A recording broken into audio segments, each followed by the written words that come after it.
All right. So the first question is, how do you suggest for teens struggling with the addiction of pornography and masturbation in such a diluted and desensitized earthly world? This was our top voted question on Slido. So we had Yeah, to ask. so obviously I get this question a lot, okay? And I want to be honest and frank with you guys since you asked an honest question and say it's not just teens, okay? So a lot of people struggle with this, and I'll be honest, I'll tell you exactly what I tell my children of confession. I think the key to the spiritual life, and actually, that's actually what was Abuna Elijah was his name, correct? Abuna Elijah, okay? Yeah. His talk was about spiritual warfare, but the way you worded it, it was about the victory, not about the warfare.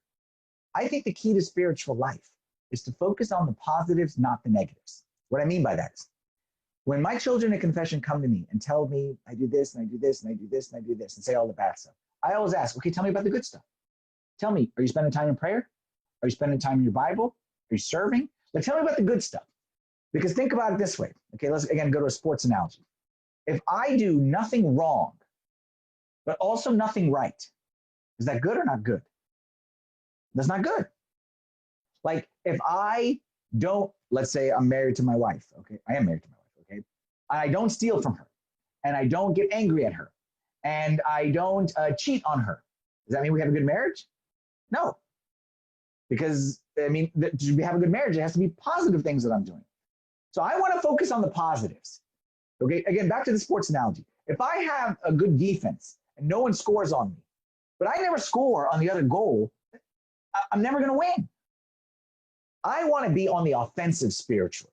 So what I'm going to say to you who struggle with any sin, any addiction, fight on offense. The best defense is a good offense. If you don't want the other team to score on your goal, go shoot the ball on their goal. Go kick the ball on that side. Go serve in the church. Go out there and spend time in prayer. Go read a spiritual book, okay? Boone was asking who reads, and he was saying, but that's how we learn things. You got to learn how to read. You got to learn. I'm not saying you don't know how to read, but I'm saying you got to have the habit of reading. You got to have the habit of reading, because this is how we don't know St. Anthony. But how can I be a disciple of St. Anthony? I read about his life. Okay, St. Athanasius, who is, to me, I feel like I'm his disciple. Why? Because I read his books. And when you read someone's books, it's being discipled by him. Okay, and so many people out there say, Abuna, we feel like we know, like to me, we feel like we know you and we learn from you. I haven't met you, okay? But if you read my book, you listen to my sermons, it's like sitting at someone's feet. So my answer to that question is, don't focus on what the bad that you're doing. Focus on the positive, okay? Go spend your time in positive things. Go have good fellowship, again, after this whole thing passes. Okay, spend time in good circles. And the more and more that you kick the ball on that side, okay, the less they'll score on your goal. I think of another example. In wartime, I want to protect it so that the other people don't capture my home base. Okay, that's true. But if you never attack, you're never going to win the war. You're going to be fighting the same battle for the rest of your life.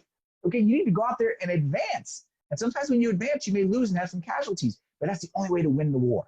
Okay, so I would say fight on the good side, fight on the positive side, and don't let the negative be the focus of your life.